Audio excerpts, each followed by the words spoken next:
Oh, there you are. From on the dock, Woodruff Dock. Michigan Lake Products. Thank you for Michigan Lake Products. I just, as long as Brenda's still here, I want to do this and not keep this man waiting if he likes to leave. But remember, we had the discussion about the Woodruff Street dock and its repair and what we should do. So I had Cottage Care go down there and look at it, and I had Phil Welch go look at it to see what he thought, what they both thought. Cottage Care told me it was in horrible shape. Phil Welch told me it was, he said, we've inspected the present Woodruff Dock Street and find very little that needs to be repaired. The actual dock sections, while showing some wear from 6 years of use, are in excellent condition. The supports need one stringer bracket replaced, and there are a couple of missing auger legs. The total cost of these repairs would not exceed about $175. But he did tell me that he's been repairing the dock for 6 years, which you already know. And I asked him to also give me a quote on if we took the Woodruff Street dock, which we had talked about at the budget time, to Boy Scout Park, what would be the cost of the best dock that they have? And what he quoted was a Brock dock, which, do you want to tell us what the Brock dock is? It's more of the one we pretty much started with. It's a clip strip goes on the stringers and then pounded in and clips in 3 different spots on the plank and then on each stringer itself. So I mean, he says it has additional bracings to resist the forces. Yeah. And it's more expensive deck than the Royal dock that's being replaced, but we've increased the discount of the township from 10 to 20% to offset the difference.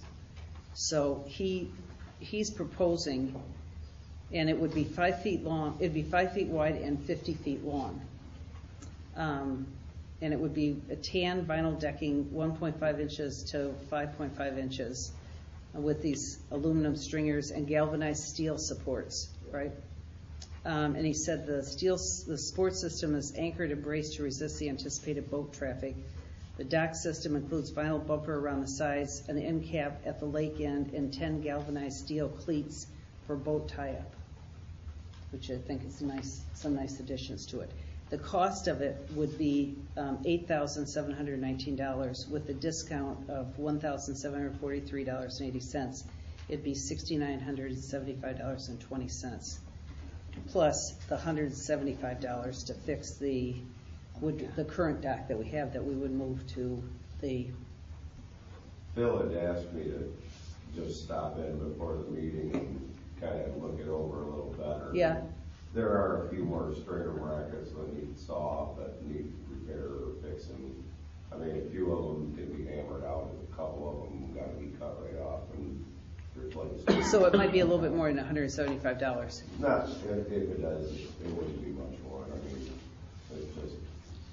You're saying it's not as in good a shape as he thought it might be. Well, just some of the stuff he looked at, he just wanted to make sure that because that's what I do. Yeah, no, that's great. Thanks for speaking up. That's wonderful.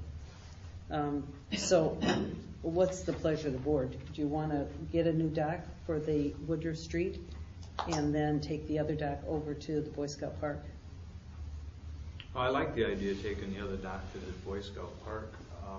And I agree that there's not a lot wrong with that dock. There's some pop rivets that snapped and they should be, so the dock can shift. And if it gets put back and the pop rivets were put back in, it's not in that bad a shape. Well, I don't think we're going to have that much.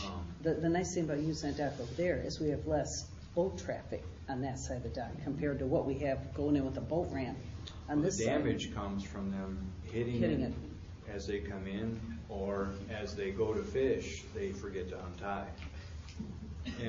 I know.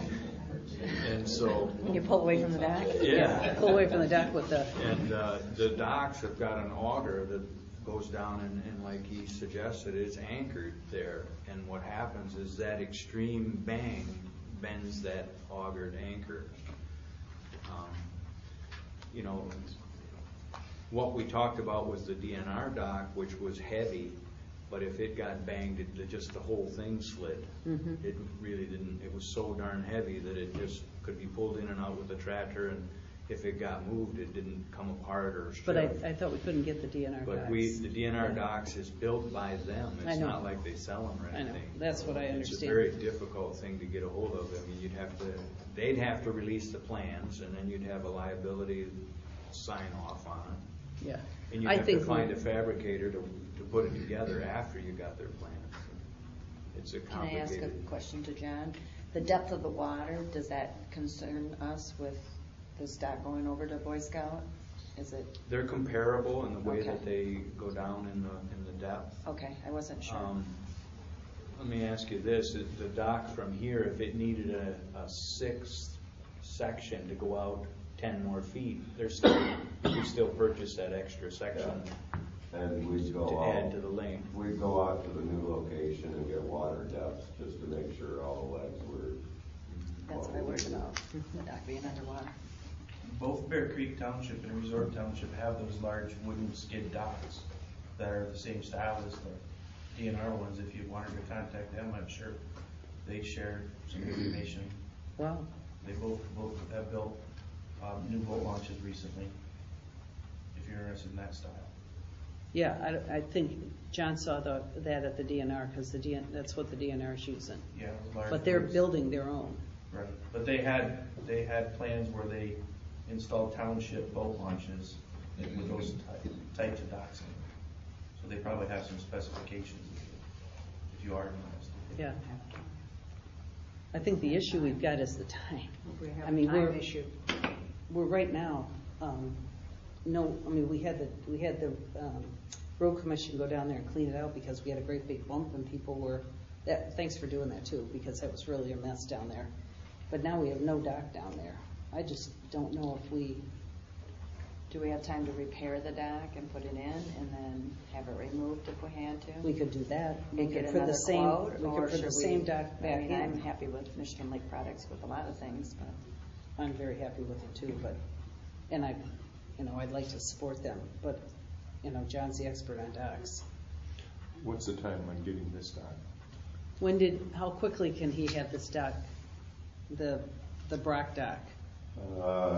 Does it say a color? He didn't have a time on this one to me, he just said, tan. he said tan vinyl decking. But He said 10 day, oh, that's payment. Oh, delivery, 2 weeks from order. So we could have it in 2 weeks. Well, we need something in before 2 weeks. I would think Memorial. That was our bid, was by middle of May for that dock, Yeah, which is 3 days from now. But he could put the existing dock in. and then we could put this other dock in when it came, or we could go and do more research and not put a dock in on the other side. It's really, it's really up to what the board wants to do. I mean, there will be a dock on the other side at some point. I would suggest get this dock in. Exactly. Now. Regardless. Now. Yeah. Yeah, No people matter are gonna which be calling me. path Well, they're I already choose for the new put that dock. first warm weekend a week or so Well, ago. Because it's 5 sections, it can come out in an hour Right, and a half. it's not that big a dock. So should we get this dock repaired though?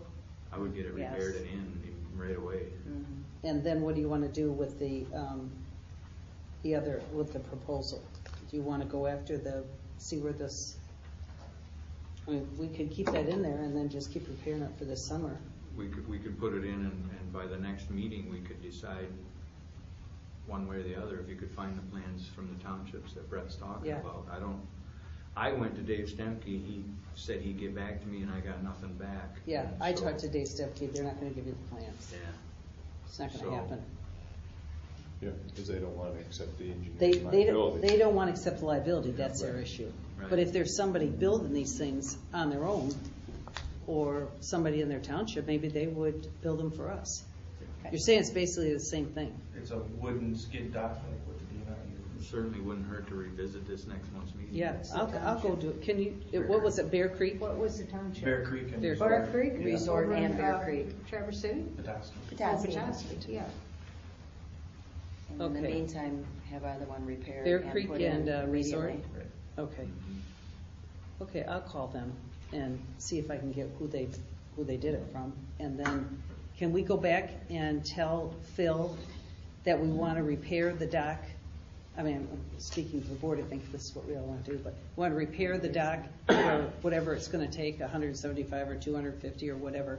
Okay. And then we'll call Cottage Care and we'll get the dock in as soon, just ask him, I've already talked to him about that, but call Cottage Care and Jamie will put the dock in as soon as it's ready.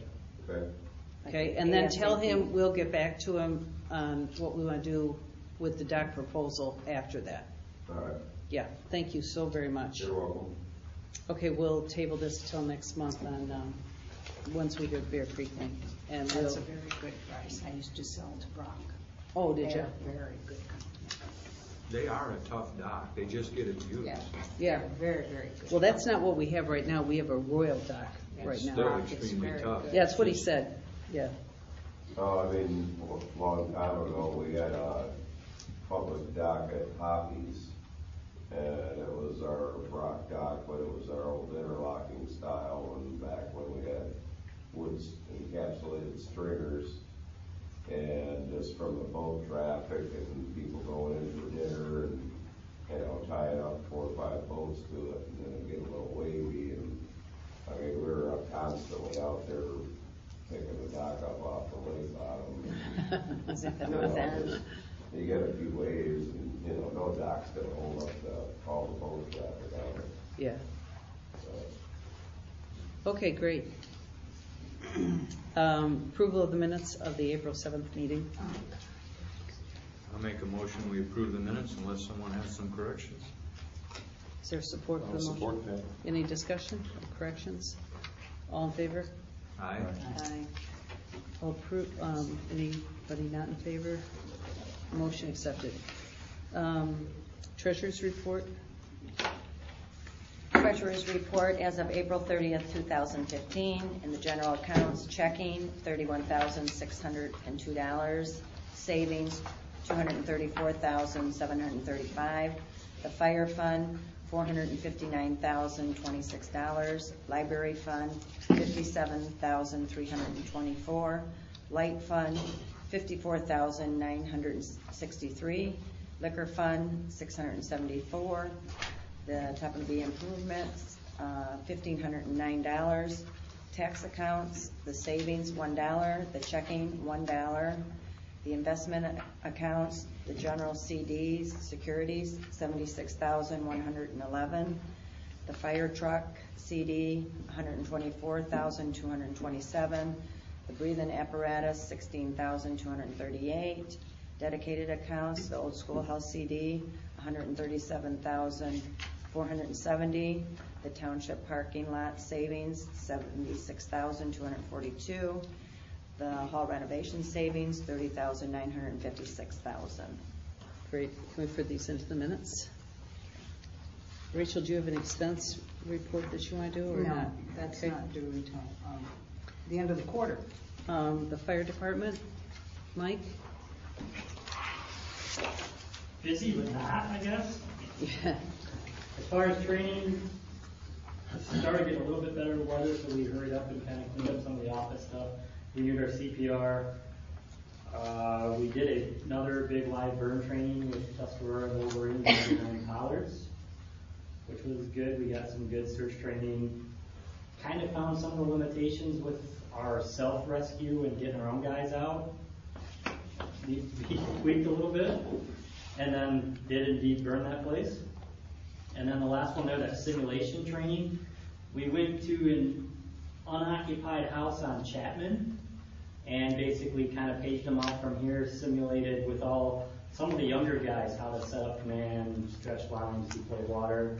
We actually did 3 of them. One was there, one was at my house, and we actually went out to the old dump and did a wildfire one too. Just kind of get some good pump skills and make the kids do my job for a little bit. As far as runs, there were 9 of them. 6 were assisting EMS. We had 1 mutual aid assist for a structure fire in Indian River, and then a small brush fire and a power line down. Okay, great. Do we have the other side's report? Yes, not. I just want to make a comment. We haven't had the other side's report for 4 months. So just my whole thing about, I think Dennis and I talking about having one kind of overseer, administrator of the fire department. I just want to make sure people think about the not having the information. Okay, we have Tim here. Tim, we're so glad to see you, as always. You might not be by the time we're done. Who knows? Where do you want to start? Well, why don't we start with your leases? Okay. That's an easy one. I had already provided you with a draft of a lease for this hall, and that draft did have the language in there about anyone renting the hall for use where alcoholic beverages would be served, and I think the board had looked at that and had tentatively approved that. And then I got an email from Rachel that the board had determined that it wanted to set a definite, specific rental amount of $45 for this hall. Right? Mm-hmm. So I plugged that in here, and also that the hall could be rented for both commercial and non-commercial purposes. Mm-hmm. And I plugged that language in here. Now, the only thing I did not have on this was, if you look at the very last page, you're going to see where it says Exhibit A, example only. These are the things that would have to be left here in a state of good repair when people leave. And so Rachel had given me some of this information, light shields, fire extinguishers, 2, stove, refrigerator, there's dishes for 100, and so on. But I don't know if this is accurate. So before we attach this to a lease document, I think we should go through and make sure that this list is in fact accurate. Because what the lease says is that when you're done with your lease and you leave the place, all of this stuff has to be here and in good shape. So if you break a set of dishes, you could be charged for that, or you take one of the fire extinguishers with you, you're going to be responsible for that. Okay. So then I didn't realize when I did the original lease that you were considering leasing the East Mullett Hall also. So I did a second lease which pertains just to the East Mullett Hall. It has similar language to what we just talked about, except the rental amount is $10 as opposed to $45.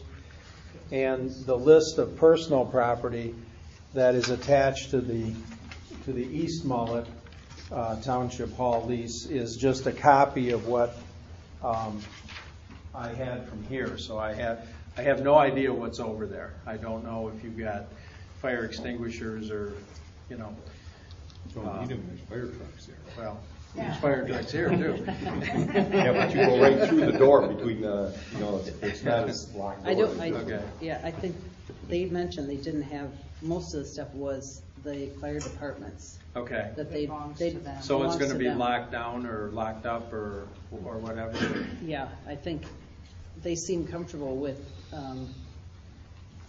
Probably don't you not think? having Not having list a like list of this. because a lot of it belongs to them personally, I guess. Okay. Some of it. Yeah. Right. We could go through though and look at fire Yeah, extinguishers, for I sure, could check and refrigerator. make sure. I mean, this I is would right. think that think even if that's it's right. the fire departments, if somebody leases it and And takes breaks the A microwave or yeah, or something. the some tables and chairs or something, I don't know, they could take a lot of stuff. So I would think you might want to just have Yep. that list up to date. Clarify the list. Yeah. Okay. And but in the future, if the board decides to up the rental amount for either of the buildings, we just change that paragraph. On page 2, it has the indemnification agreement and it has the liquor liability insurance, Section 7 and Section 8. Yeah. So if somebody is going to serve liquor at either location, they would have to have the $1 million liquor liability insurance. Good. So, Good. That's great. oh, one other thing, one other question I had on this. Number 9.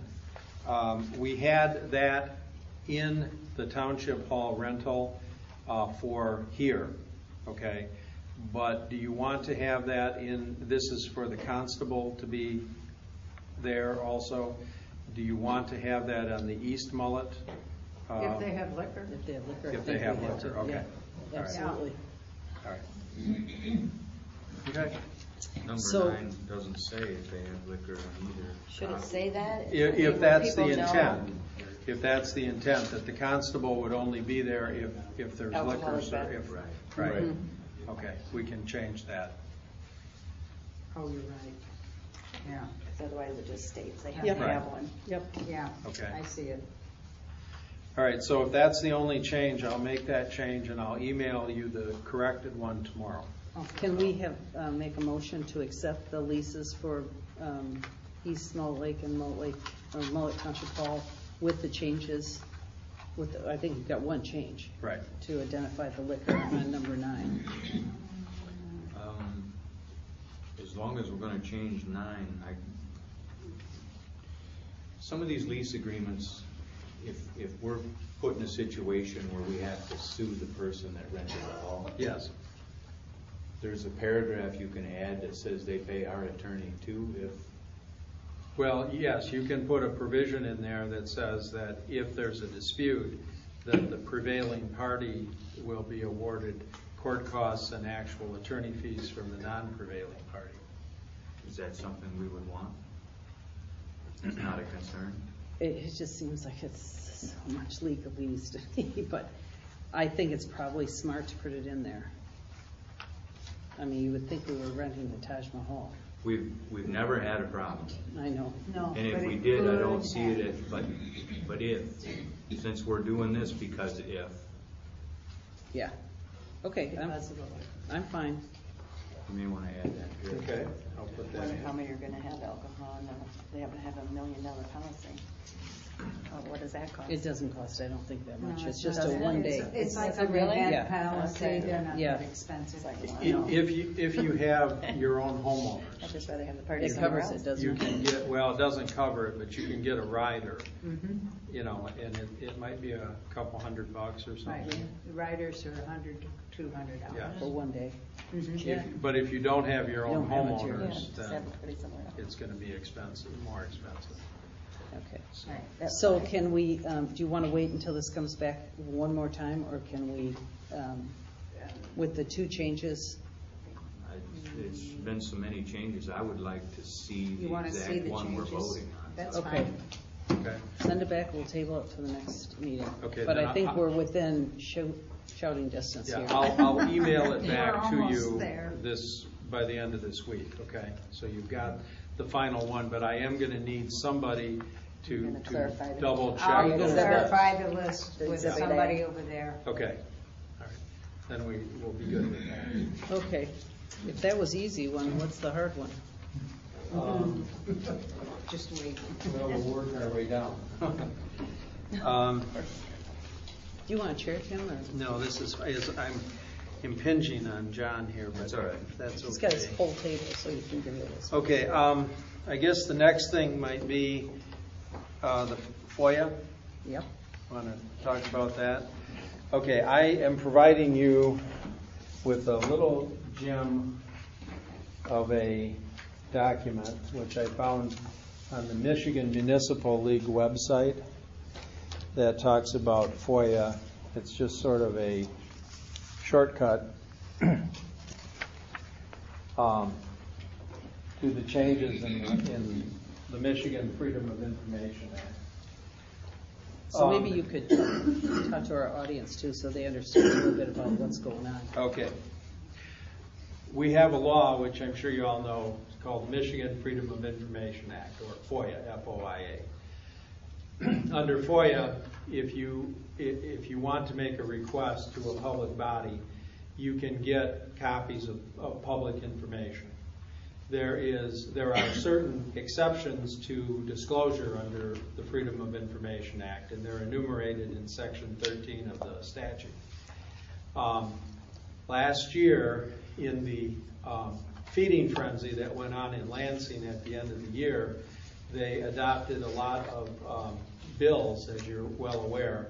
I think there were 256 bills last year that affected townships in some way or another, and 82% or 84% of those bills were adopted in the last 2 weeks of the year. So one of the bills that they adopted was a change to the Michigan Freedom of Information Act. And it basically changes 4 different provisions within the Freedom of Information Act statute. And so we have to, municipalities that are subject to FOIA must make some changes to their FOIA policies by July 1 of this year. Now, if you fail to meet that deadline and you don't make these changes and you don't have the FOIA policy in place, the sanction that's in the Act is you can't charge for FOIA requests until you get those policies in place. So what is required, though, under the new Act, and right now we do have a FOIA policy, which the board labored over and the clerk labored over to put in place. And that FOIA policy was put in place with the understanding that we'd have sort of a baseline of what would have to be done if somebody made a request under Freedom of Information. But now it is mandated by the statute that every municipality that is subject to the Freedom of Information Act have certain policies and procedures in place. Those have to be adopted, and they have to be, they are supposed to be in place by July 1. In addition to that, the township is supposed to adopt a summary of its policies and procedures in written form, and the summary of those policies and procedures are supposed to be made available to the public and for their review. So what you have is and I made this comment earlier, and you have the policies, and I'm not sure how well it was taken, so I'll say it again, and maybe it'll be better this time. You have the policies and procedures, which basically are what your procedures are, what the township's going to follow. Then you have a summary, which I said earlier was sort of like the idiot's guide to FOIA, which you give out or hand out to say what your policies and procedures actually say. So the summary is supposed to direct the general public as to what your policies and procedures say.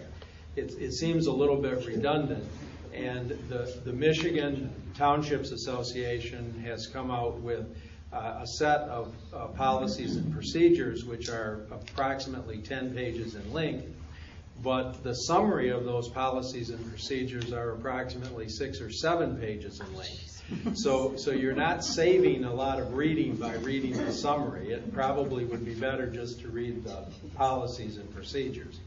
But the idea is to inform the public so that the public knows what those policies and procedures are. Now, your township is going to be affected more so than some other townships because you do have a website. So since you do have a website, once your policies and procedures are adopted, you have to put those on the website. You also have to put a summary. You have to put your summary on the website. That all has to be available to the general public for review. One of the things that will make a little bit of a difference to townships that have websites, however, is that if you have information on your website which is posted there and somebody requests that information, you can simply direct them to the website. You don't have to provide a written hard copy of those documents as long as they're available on the website. You can't hurry up though and put them on the website. So if I say I want your minutes from this meeting, and the clerk's got 8 days to type them up, and she sticks them on the website the day after I request it, that she can't refer me to the website then, okay? They have to be on the website on the day that I request. The statute has also sort of standardized the costs for copying. The copy costs have been all over the board. Now it's a maximum of 10 cents per page. The county used to charge 50 cents for the first page and 10 cents for each page thereafter. Other townships charged like $1 for the first page and 10 cents for each page thereafter. So now you can't, if you're going to provide a hard copy, you have to provide it at no more than 10 cents per copy. But people can also request the records on other media too, such as thumb drives and things of that nature, and you can be reimbursed for producing, for reproducing the documents on those types of media. Now, the other thing too is that the new changes in FOIA require each municipality to establish a uniform billing format or charging format for FOIA. That has to be a separate document that is used in all FOIA, for all FOIA requests. And all FOIA requests then are supposed to be billed uniformly. So the FOIA coordinator is supposed to take this checklist with the charges and go down through there and basically fill out all of the costs of all the charges based, for copying, all of the charges for redacting information that you can't disclose. There are 6 different categories that you can charge for under FOIA, under the reformed FOIA here. And all of those things basically are supposed to be done uniformly. And the way I'm reading this new law is that everything is designed so that every request is handled the same way. So if you get a FOIA request from X, it's handled the same way as if you get a FOIA request from A over here. There's no difference. And the charges are uniformly charged also. What I'm going to do, and then there are some additional forms that there's a form that MTA has put out that you can give to the members of the public so that they can make FOIA requests. And then there are other forms when you deny a FOIA request either partially or entirely, and you have to send a written denial to the individual and explain the reason for the denial. And then you have to give the person that has made the request and whose request has been denied an advice of rights that they can sue you. Okay? So, and what the parameters are to sue the township if they disagree with that decision.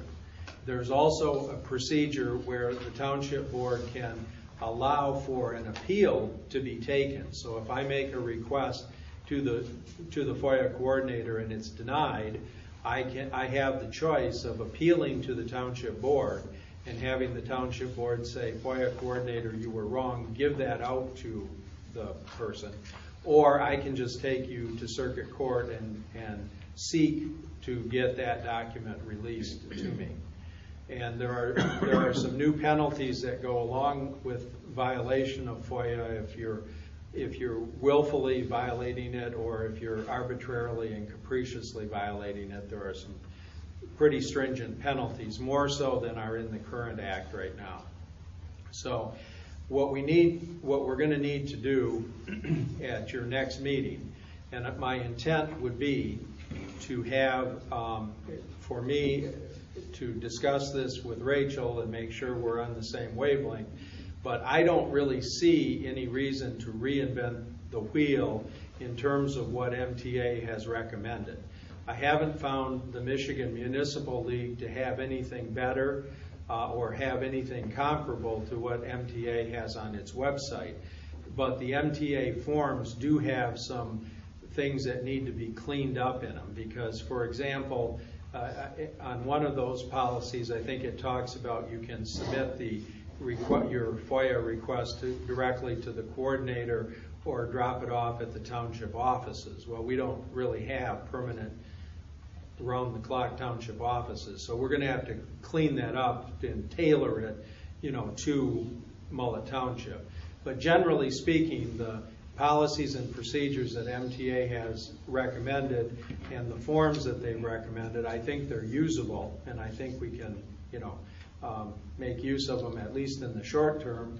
If we decide a year from now we want to change them or make them more user-friendly or more complicated or whatever, we have that option at that point.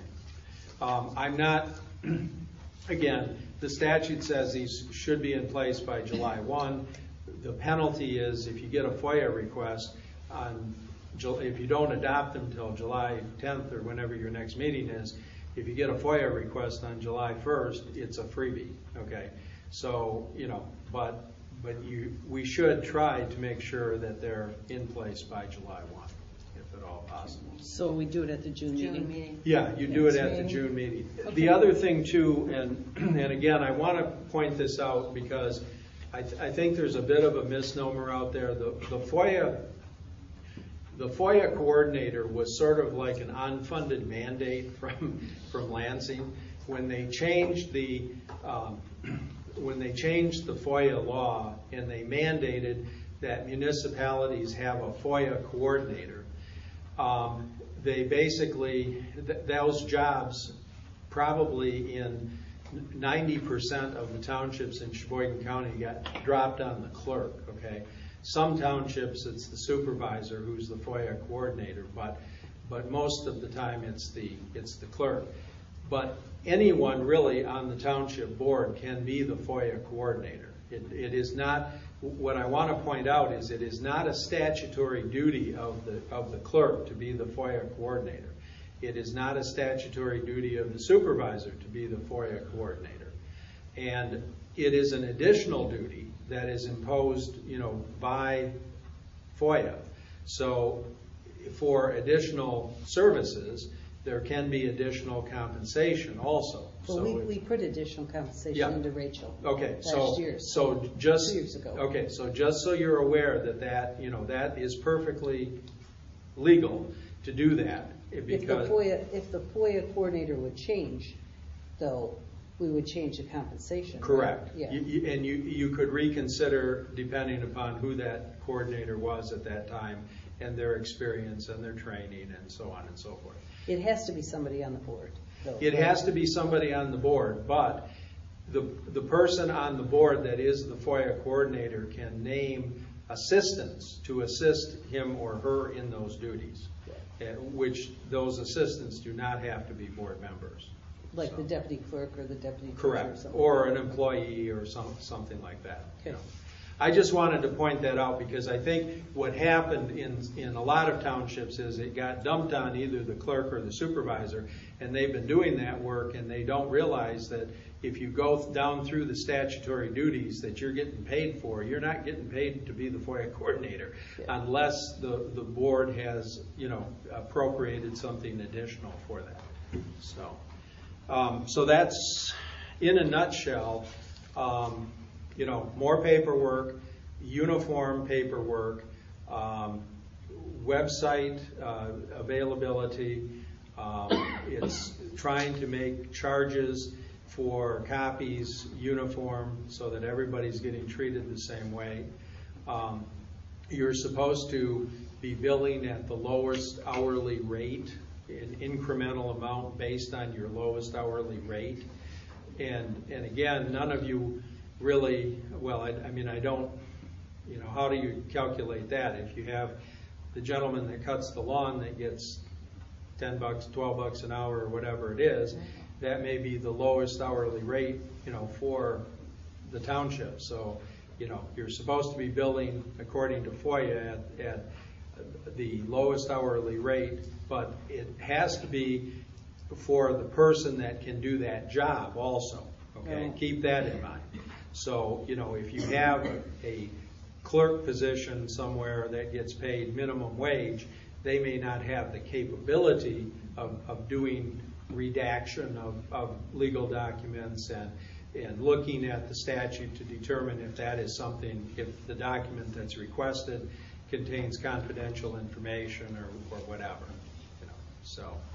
So we can almost do like some kind of an arbitrary rate given the situation we're in. I mean, how would you do that? Would you take the salary that we allocated for the FOIA and divide that by something? I mean, I'm just trying to figure out, how do you figure out what the lowest hourly rate is? What we used last time was the lowest employee rate, Okay. which was $8.50, and that's still in this policy, Mhm. which is what I'm still using, Mm-hmm.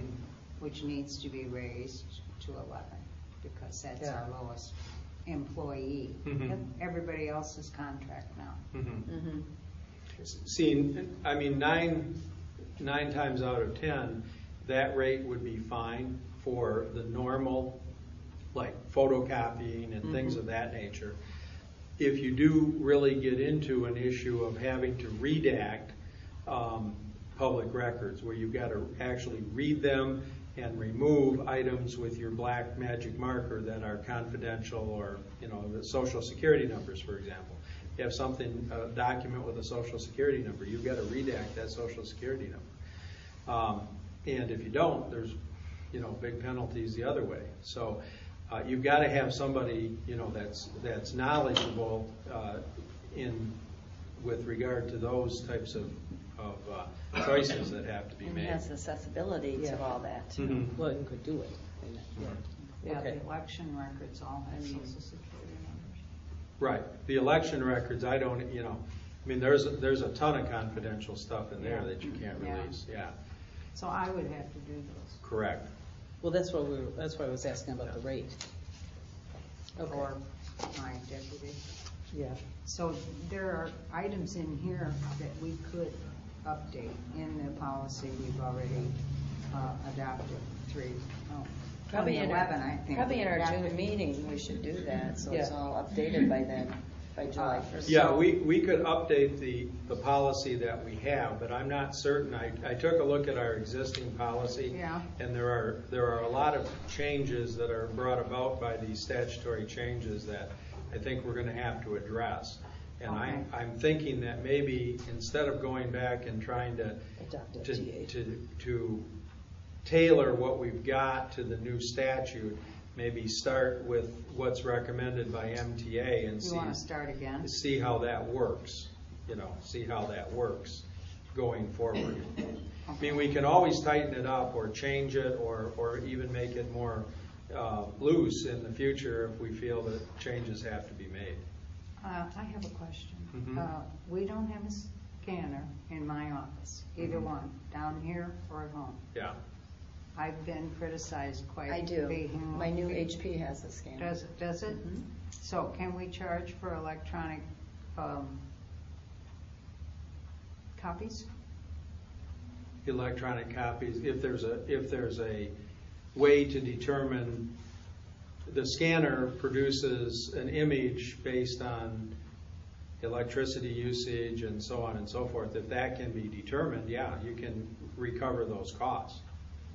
Plus the time that you're putting into actually doing the scanning. It's no different than sitting at the copy machine duplicating something at the copy machine. Now, my scanner at the office, doesn't use an ink cartridge or something like that. It's electronic. You run it through it and it creates the electronic image. So there's not a There's not no a cost to, other than electricity. yeah. There's just the electrical cost of it. Whereas with a copy machine, you got the paper, you got the toner, you got whatever, and then the cost of the electricity and so on to run the machine. But with a scanner, you don't have, I mean, you might be able to look at the manual and see what they say the cost of operation is. you know, but, Okay. but whatever you're doing, it has to be keyed into, you know, does it cost a quarter of a cent to scan it and make an electronic copy? Well, then that's all you can charge is a For quarter of a everybody. cent. So basically, you're not able to charge for electronic copies. Well, if you can figure out what the cost of that, of operating that machine is, you can. Okay. Okay, John? That's probably. You expressed, I know that the existing policy and MTA policy has a timeline. So from the date that request is entered, you have so much time. You have 5 business 5 days. days. Right. Now, in this appeal process, is there also a timeline that says, or can it be the next regularly scheduled board meeting? It can be the next regularly scheduled board meeting. And if there's an appeal, that stops the clock running in terms of Okay. providing the information. And all of that would be included in the web as well? Yes, yeah, That timeline? yes. Okay, I think we've got enough time on this. Okay. Do you have any other concerns? No, I will need to get with him personally and go over. Okay, It's And a then lot at the more next meeting- complicated than the last one. yeah. A lot more. Well, if we can start with the MTA, that's certainly going to save us a lot of time and money. So I think that's great that they've done that. So we'll put you on for the June board meeting to do Okay. a review on our FOIA policy. Okay, but I will have that to all the board members in advance. Yeah. I'll have that Awesome. hopefully by next week, and then you can look at it, I can look at it, and we can Yeah, all. I'm probably gonna need to sit down with Right, you and- and go through it extensively. Right. Because you know, But what I will do, so that you've got it, so you can compare apples to apples, is I'll send you the MTA recommended That's what I'd like, policies and so yeah, on. that's so what you I'd can like take to a see, look. because I think that's where we should start. Okay. Okay, great. Now we're going to do streetlight district. Okay. Or have you got something else you want to do No, first? no, that's fine. Streetlight district, I guess at the, not last meeting, but the meeting before, the board voted not to proceed at this point in time with the new light district, okay? And I understand the board's decision.